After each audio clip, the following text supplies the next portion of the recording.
અરે તમારું કાંઈ નથી સાંભળવું, આપણે ફોર વ્હીલ લેવાની છે ને લેવાની જ છે. અત્યારે તું શાંતિ રાખ, સગવડ થાય ને આપણે લઈ આવશું. સગવડતા તો આપણે કોઈ દી થાય એમ જ નથી, તો હું મોજશોખ નહીં કરવાના.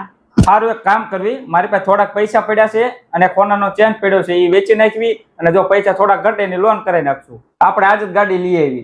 સારું વેચી નાખો, પણ હું તમારી યારે છે ને ગાડી વગર ક્યાંય નહીં આવું. ઇલેશભાઈ કોણ તમે છો?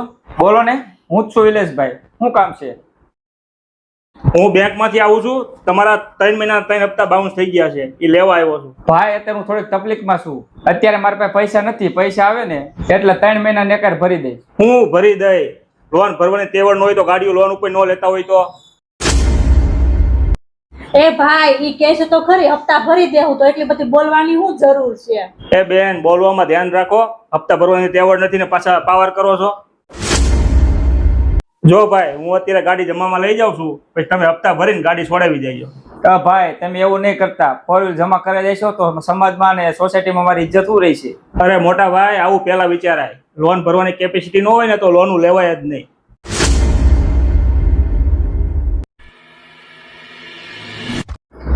અય મારી જ મોટી ભૂલ થઈ ગઈ, મેં તમને ગાડી લેવાનું કીધું તું, મને માફ કરી દેજો.